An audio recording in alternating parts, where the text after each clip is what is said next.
Hello everyone. Last video में मैंने आप सबके साथ शेयर किया था about the topic motion of system of particles and rigid body.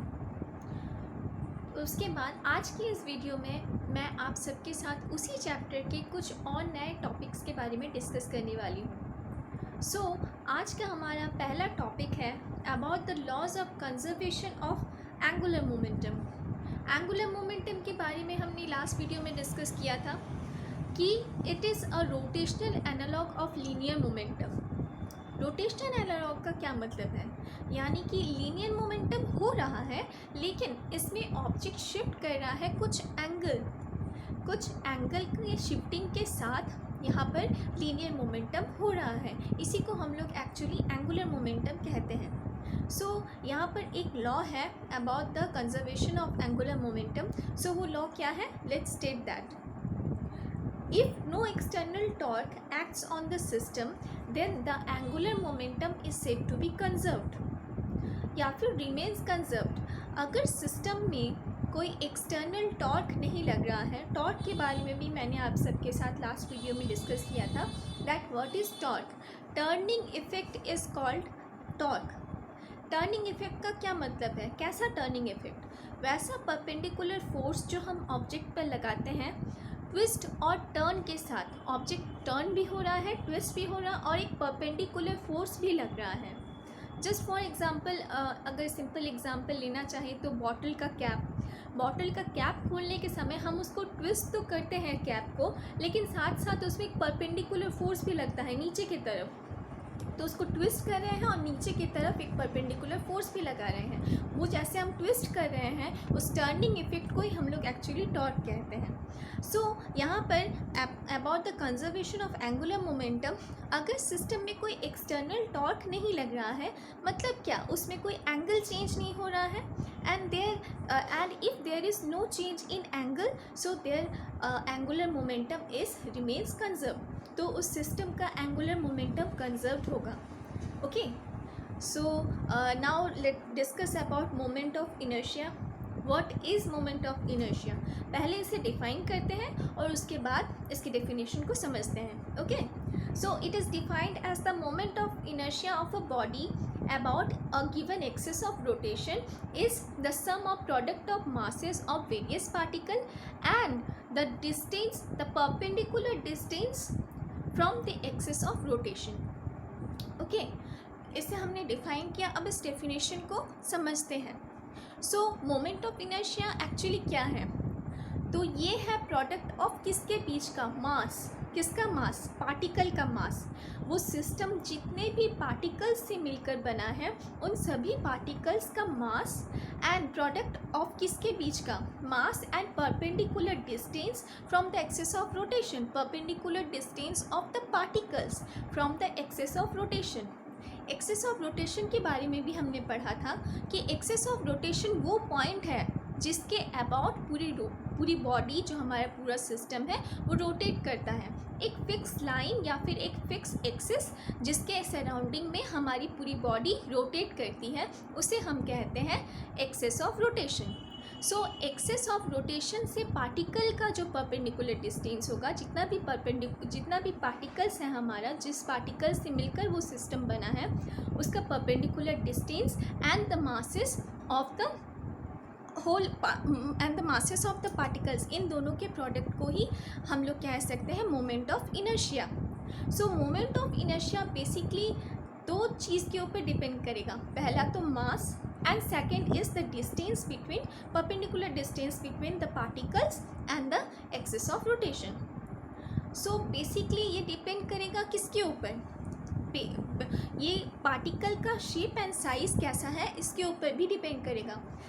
हाँ, ऑफ कोर्स ये पार्टिकल के शेप एंड साइज़ के ऊपर तो डिपेंड करेगा ही, क्योंकि अगर बहुत बड़े नंबर का पार्टिकल हुआ, यानी कि बहुत बड़ा पार्टिकल हुआ या फिर छोटा पार्टिकल हुआ, तो जैसा हम पार्टिकल कंसीडर करेंगे, जैसा हम पार्टिकल लेंगे, उस हिसाब से मोमेंट ऑफ इनर्शिया में चेंज होगा, क्योंकि ये पार्टिकल के रेडियस, परपेंडिकुलर डिस्टेंस के ऊपर और पार्टिकल के मास के ऊपर डिपेंड कर रहा है। इसीलिए पार्टिकल का शेप एंड साइज़ यहाँ बहुत ज़्यादा ही इम्पॉर्टेंट है। ओके, और कंसंट्रेशन ऑफ द पार्टिकल के ऊपर भी डिपेंड करेगा कि कंसंट्रेशन क्या है पार्टिकल का सिस्टम में। ओके, तो ये है हमारा moment of inertia. Third topic is about radius of gyration, जिसे हम कैपिटल के से डिनोट करते हैं। What is radius of gyration, इसे थोड़ा सा डिटेल में समझते हैं।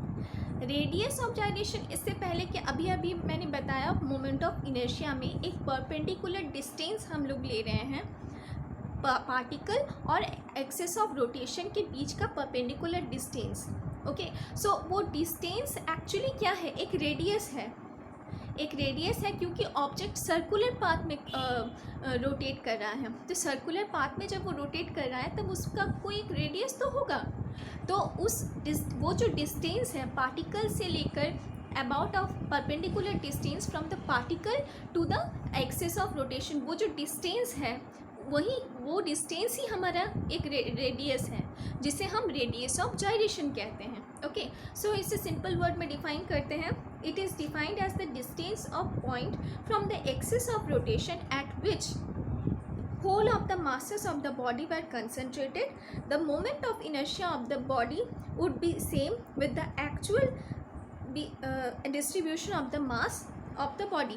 जैसे कि इससे पहले अभी हमने डिस्कस किया मोमेंट ऑफ इनर्शिया में कि उस पार्टिकल का, उस बॉडी का जितना भी पार्टिकल्स का मास है उसका प्रोडक्ट होगा moment of inertia and the perpendicular distance of the particle from the about the axis of rotation. Okay, axis of rotation से पार्टिकल का जितना परपेंडिकुलर डिस्टेंस है उन दोनों का प्रोडक्ट होगा moment of inertia. And radius of gyration भी यही से निकल कर आता है कि वो जो डिस्टेंस है पार्टिकल्स से perpendicular distance about the axis of rotation, वो डिस्टेंस ही है हमारा रेडियस ऑफ जायरेशन। ओके, इसका ऐसा यूनिट है मीटर। ओके, और मोमेंट ऑफ इनर्शिया का ऐसा यूनिट था केजी।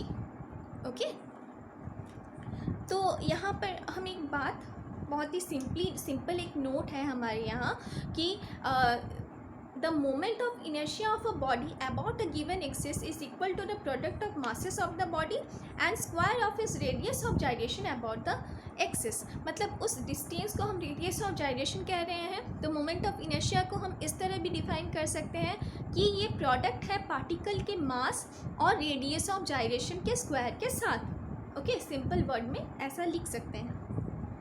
फोर्थ टॉपिक जो है हमारा वो है moment of inertia and angular momentum. Moment of inertia और एंगुलर मोमेंटम के बीच में एक रिलेशन है। वो रिलेशन क्या है? The moment of inertia of a rigid body about an axis is numerically equal to the angular momentum of the rigid body when rotating with angular velocity, unit angular velocity about the that axis.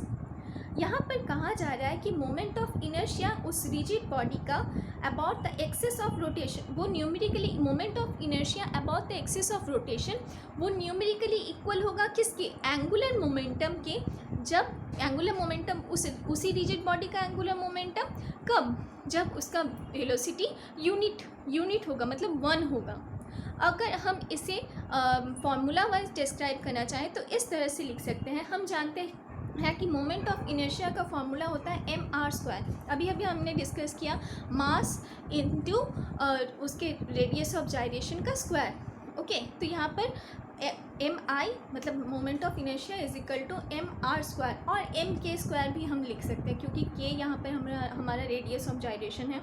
और हमने angular momentum का formula already पहले के video में पढ़ा है, which is r and p, rotational analogue of linear momentum. p है यहाँ पर हमारा लीनियर मोमेंटम और r है हमारा angle of rotation. Okay, so distance जिस एंगल से वो शिफ्ट कर रहा है वो डिस्टेंस है हमारे यहाँ पर r। So l is equal to R P and mi is equal to mr²। तो यहाँ पर हम लोग p जो हमारा लीनियर मोमेंटम है, लीनियर मोमेंटम का फॉर्मूला क्या है? Mass into velocity. तो अगर वेलोसिटी हमारा यहाँ पर यूनिट हुआ यानी कि 1 हुआ तो हम लोग p को क्या लिख सकते हैं? सिंपली m, p यहाँ पर हमारा m हो गया। सो l को हम लोग क्या लिख सकते हैं? r into m। v यहाँ पर हमारा यूनिटी हो गया।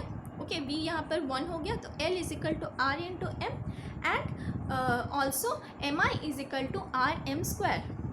तो मोमेंट ऑफ इनर्शिया और एंगुलर मोमेंटम वो दोनों इक्वल हो जाएगा, न्यूमेरिकली इक्वल होगा। Okay, and our today's last topic is about moment of inertia और टाउ के बीच का रिलेशन, यानी कि moment of inertia and torque के बीच में एक रिलेशन है, उस रिलेशन के बारे में जानते हैं। Moment of inertia about a axis of rotation is numerically equal to the external torque required to produce an unit angular acceleration in the body about the given axis। इसका क्या मतलब है कि moment of inertia about a axis of rotation, moment of inertia उस axis of rotation के वो numerically equal होगा किसके, एक्सटर्नल टॉर्क जो लगाएंगे हम उस बॉडी पर प्रोड्यूस करने के लिए, क्या, यूनिट एंगुलर एक्सेलरेशन। यूनिट यहाँ पर हमारा एंगुलर एक्सेलरेशन को हम यूनिट ले रहे हैं, वहाँ पर एंगुलर मोमेंटम और मोमेंट ऑफ इनर्शिया का जब रिलेशन था तब हमने वेलोसिटी को यूनिट लिया था। अब जब यहाँ पे मोमेंट ऑफ इनर्शिया और टाउ के बीच में रिलेशन है, टॉर्क के बीच में रिलेशन है, तब हमने यहाँ पर एंगुलर एक्सेलरेशन को यूनिट लिया है। जब एंगुलर एक्सेलरेशन यूनिटी में चला जाएगा, यानी कि 1 हो जाएगा, यूनिट हो जाएगा, तब हमारा मोमेंट ऑफ इनर्शिया और टॉर्क वो न्यूमेरिकली इक्वल होगा। ओके, सो आज का हमारे ये डिस्कशन बहुत ही शॉर्ट था क्योंकि हमने कुछ शॉर्ट टॉपिक्स कवर किए हैं। मेरे नेक्स्ट वीडियो में मैं आपके साथ एक नया टॉपिक और एक नए चैप्टर के साथ प्रेजेंट होंगी। Okay, thank you.